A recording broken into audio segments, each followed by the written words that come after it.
안녕하세요. 무해한 시각적 쉼터 스튜디오 반반입니다.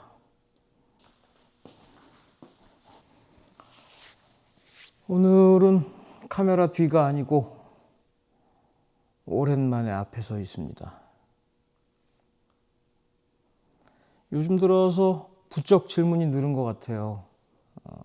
꽤 많은 분들이 질문들을 하시더라고요. 이번에 나 보너스를 좀 탔는데, 아니면 사진에 좀 더 진심이고 싶은데 어떤 카메라를 살까요? 아니면 스마트폰들 요새 되게 좋아진 것 같은데 스마트폰으로는 잘 못 찍나? 어떻게 해야 스마트폰으로 잘 찍을 수 있을까요? 이런 질문들 생각보다 꽤 많이 주변 분들이 물어보시더라고요. 저희 채널의 첫 번째 영상이기도 하고, 일단은 어떤 카메라를 사야 될 건지, 그 다음에 스마트폰은 다 갖고 계시니까 스마트폰으로는 어떻게 찍을지, 그것에 대해서 오늘 이야기를 좀 해보려고 합니다. 우선 첫 번째로 어떤 카메라를 살 것인가.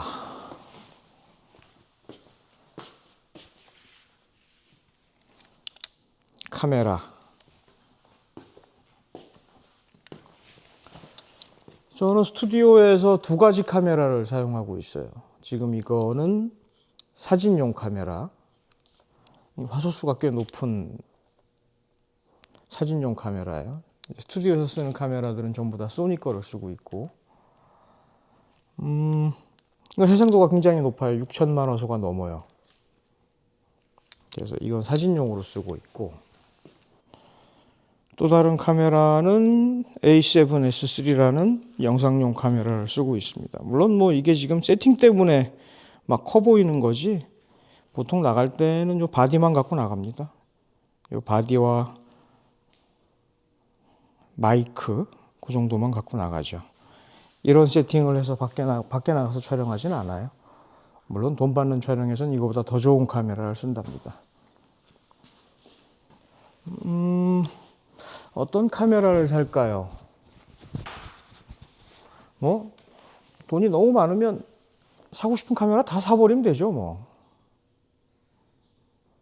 근데 보통은 우리가 일론 머스크처럼 돈이 많지는 않으니까 좋은 카메라를 사면 좋겠지만, 사실 카메라를 살 때 제일 중요한 거는 목적이에요. 어떤 목적으로 카메라를 사느냐.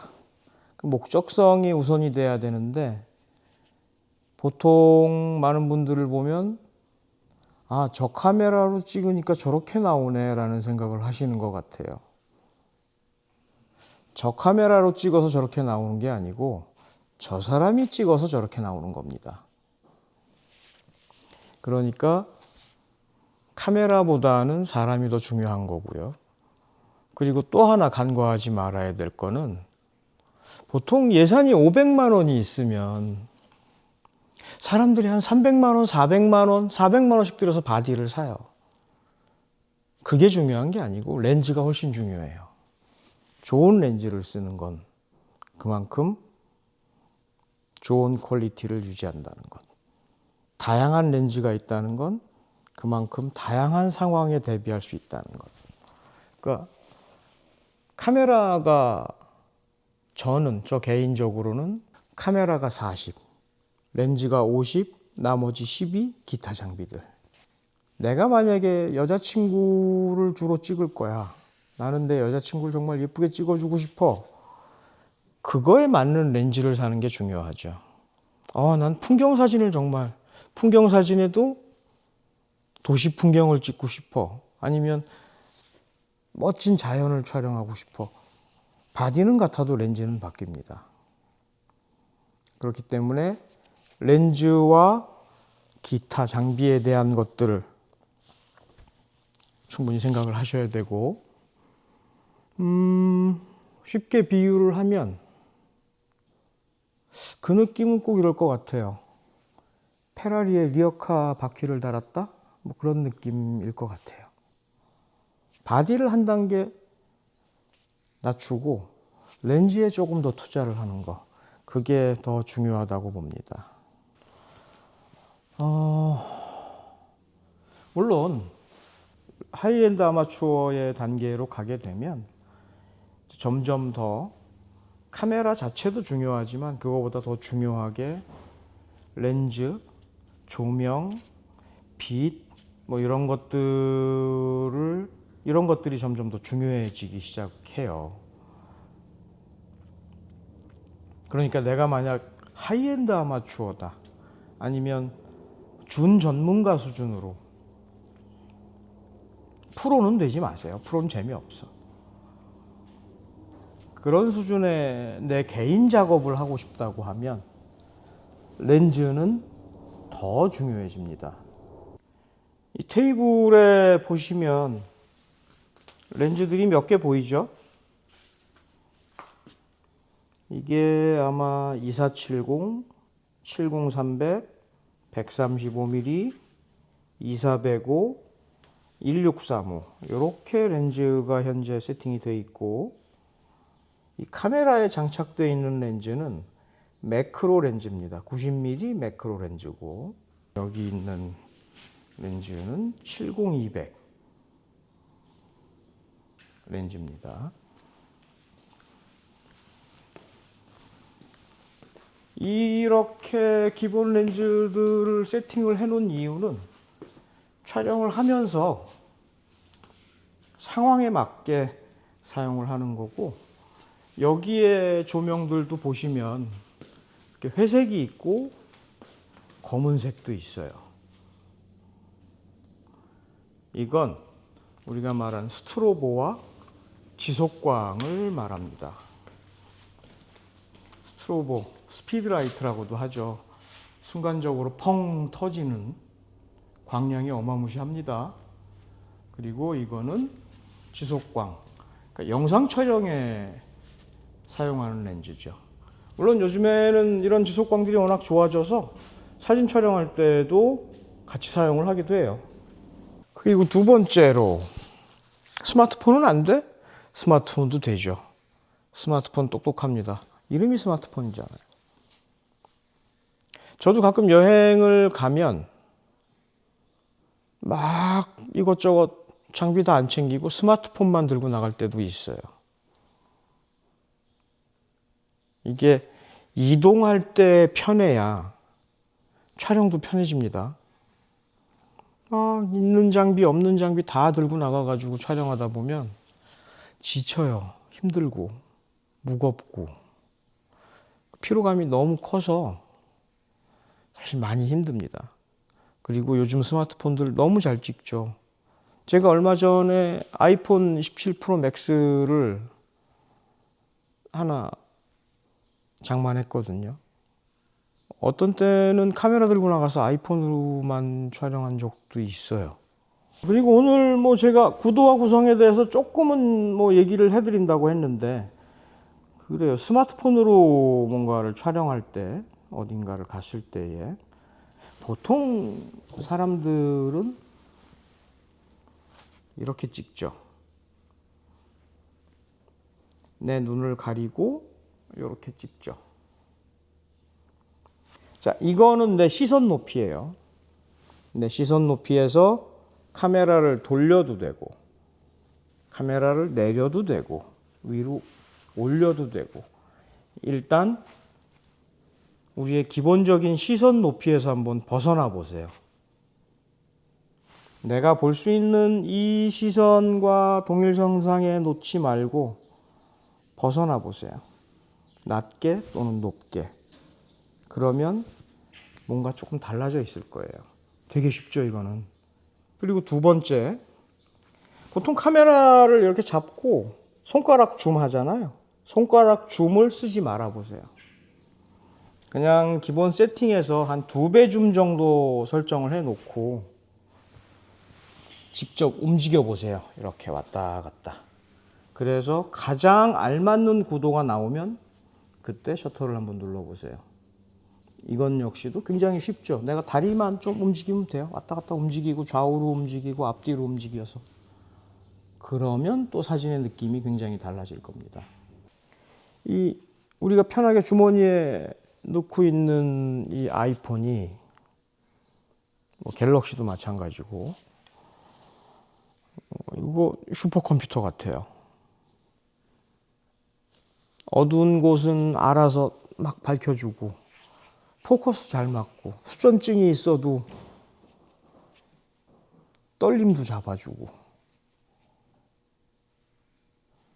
일상에서 그리고 뭔가 좀 거리에서 바로 담아야 되고 싶은 것들은 카메라보다 훨씬 빨라요. 정확하죠.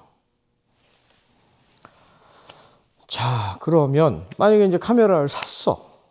그리고 스마트폰이야 뭐 다 갖고 계시니까 이걸 가지고 어떻게 해야 잘 찍을까? 요즘 미러리스 카메라들 정말 좋아요. 처음엔 그냥 오토로 놓고 찍으세요. 오토로 놓고 밝기만 조금씩 수정해서 찍으세요. 그거 결과물 생각보다 많이 좋습니다. 많이 좋아요. 조리개, 뭐 셔터 스피드, 뭐 안부의 뭐 개조가, 뭐 ISO가 이런 거 얘기 안 할 거예요. 그런 거 카메라한테 일단 맡기세요. 그런 일 하라고 500만 원씩 주고 카메라 사는 거잖아요. 뭐 스마트폰은 싼가요? 그런 거 잘 찍으라고 스마트폰에 맡기는 거잖아요. 그런 거 못 찍으면 스마트한 녀석이 아니죠. 하지만 그 상황, 그 순간을 보고 촬영하는 건 바로 여러분의 손가락입니다. 그 상황을 판단하는 건 여러분의 눈과 머리고 카메라가 찍은 게 아니에요. 결국은 카메라는 그리고 스마트폰은 똑똑하지만 결론은 여러분이 만들어내는 거죠. 자, 이제 이런 기계들이 다 알아서 해주는 편한 세상이기도 하지만 생각보다 또 카메라가 조금 멍청합니다. 스마트폰도 멍청하고. 똑같은 카메라, 똑같은 스마트폰으로 촬영하는데 누군 되게 잘 찍어. 아, 누군 좀 별로야. 내가 찍은 건 왜 이렇게 안 나올까? 이런 생각을 하게 되죠. 이렇게 모든 기계들이 스마트해진 지금은 어떤 기계의 작동이나 뭐 기계를 활용하는 방법 이런 거 정말 중요하죠. 하지만 그거는 속도의 차이고 감성의 차이는 결국 어떻게 화면을 구성하느냐 그리고 어떻게 구도를 잡느냐에 따른 차이가 큽니다. 화면 안에서 무엇을 더하고 무엇을 뺄 것인지 배경에서의 인물을 어디에 놓을 것인지 나만의 여백을 만들고 인물과 어울리는 흐름을 만들어내는 것 아니면 공간과 어울리는 흐름을 만들고 공간과 어울리는 구성을 만들어내는 것. 자, 그렇다면 오늘의 결론 하나. 어떤 카메라를 살 것인가에 대한 건 일단 제일 중요한 건 예산이겠죠. 예산에 맞추는 것. 두 번째는 목적성. 아까 말씀드린 것처럼 목적성이 중요하다. 내가 무엇을 찍을 것인가. 그리고 SNS에만 올릴 거면 굳이 고화소의 카메라가 필요하지가 않아요. 지금 제 카메라 이 녀석으로 찍은 사진들 풀사이즈로 인스타그램이나 뭐 스레드 뭐 이런 데 안 올라갑니다. 용량이 너무 커서. 그리고 어차피 업로드 할 때 사진 자체의 정보가 확 줄어들어서 용량이 확 작아져요. 그러니까 원본 사이즈로는 결코 안 올라간다는 거죠. 그렇기 때문에 SNS용이다. 굳이 이렇게 해상도가 큰 필요가 없죠. 큰 카메라가. 멀티로 쓸 수 있는 카메라가 훨씬 좋아요. 자, 그럼 카메라와 스마트폰이 있으면 어떻게 해야 내 사진에 아니면 내 영상의 퀄리티를 더 올릴 수 있을까? 그것에 대해서도 짧게 얘기를 좀 해볼까요? 요즘 카메라들, 스마트폰들 너무 똑똑하잖아요. 그러다 보니까 결국은 전체적인 구성을 어떻게 했는지, 구도를 어떻게 잡았는지. 근데 헬기가 너무 많이 지나다니는데, 가장 중요하게 얘기하는 게 요즘에는 결국은 구도와 구성이 가장 중요합니다라고 얘기를 해요. 이 카메라나 사진, 영상에 취미를 갖게 되면 결국은 장비에 대한 욕심을 안 가질 수는 없죠. 스마트폰이라고 해도 조금이라도 영상이 더 잘 나오는 스마트폰을 선택하게 되고, 하지만 이 친구들 꽤 많은 것들을 자기들이 알아서 작업을 해주기 때문에 구도와 구성만 정확하게 자기가 의도한 바대로, 생각한 바대로 잡을 수 있다고 하면 내가 이제까지 해온 거에서 크게 도약할 수 있는 계기가 될 거예요. 사진이나 영상도 똑같습니다. 뭔가를 잘하기 위해선 당연히 공부를 해야죠. 감성도 공부하면 돼요. 흉내는 낼 수 있습니다. 하지만 조금 더 공부를 하면 흉내내는 게 아니라 내 것이 되는 거죠. 내 감성대로, 내가 생각한 대로 만들고 마무리하는 거. 그러니까 결국은 사진, 영상을 하게 되면 공부는 항상 해야 되겠지만 카메라에 대한, 카메라 기능에 대한 공부를 시작으로 각종 구도와 구성, 이 장비에 대한 기능도 잘 공부를 해 두셔야 돼요. 그리고 조리개가 뭔지, 셔터 스피드가 뭔지, 다이나믹 레인지가 뭔지, 뭐 이런 것들도 이제 좀 알아두셔야 되고, 당연히 알아두셔야 되고. 하지만 이런 기능적인 공부는 기간이 짧아요. 근데 어떻게 내가 의도한 바를 만들어내느냐는 시간이 조금 더 걸리겠지만, 만약에 내 사진이 조금씩 좋아지는 느낌이 들면 재밌으니까 계속 작업을 하게 돼요. 저도 그랬으니까. 오늘은 첫 영상이기도 하고 뭐 이것저것 얘기를 하면 영상 자체가 막 1시간, 2시간이 될 수도 있거든요.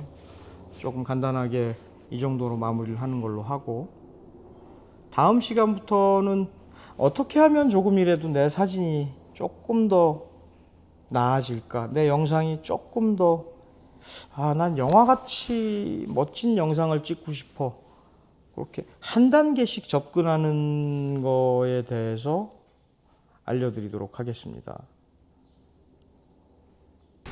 지금 보시는 거는 제가 좋아하는 필름 카메라거든요. 저도 필름 카메라는 예전부터 써왔지만 뭐 지금은 거의 안 써요. 필름 카메라 현상비가 너무 비싸.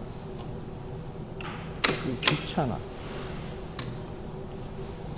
이 카메라들은 제가 굉장히 좋아하는 카메라예요.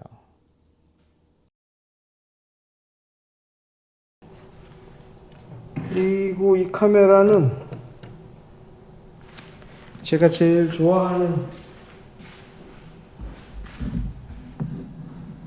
카메라예요. 제일 좋아하는 카메라 중에 하나인데 1950년대에 만들어진 카메라예요. 70년이 넘어가는 영상용 카메라고, 제가 이 카메라로 촬영을 해보고 싶은데 현상하는 게 너무 불편해서 촬영을 못하고 있습니다.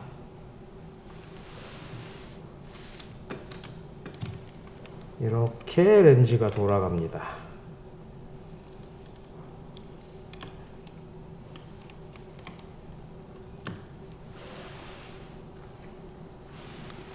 소리 한번 들려드릴까요?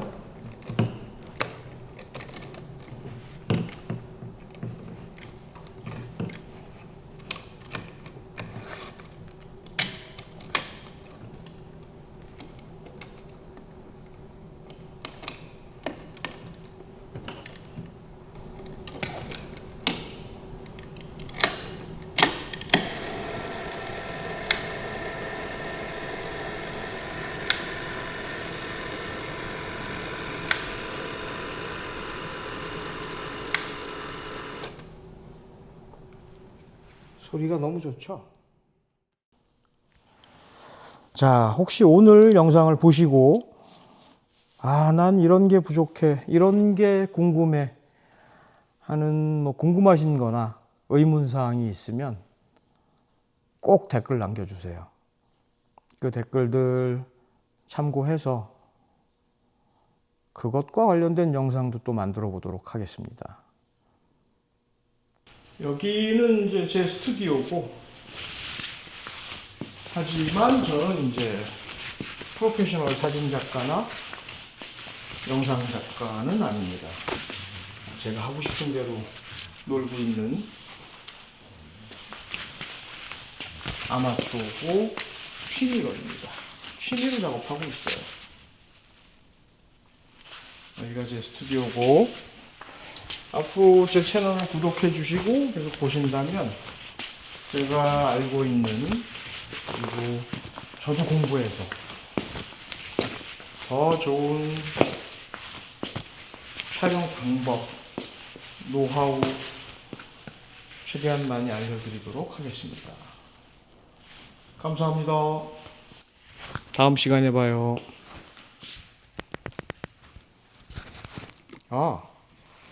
우리 스튜디오의 마스코트를 소개를 안 해드렸네요. 스튜디오의 마스코트입니다. 반반이.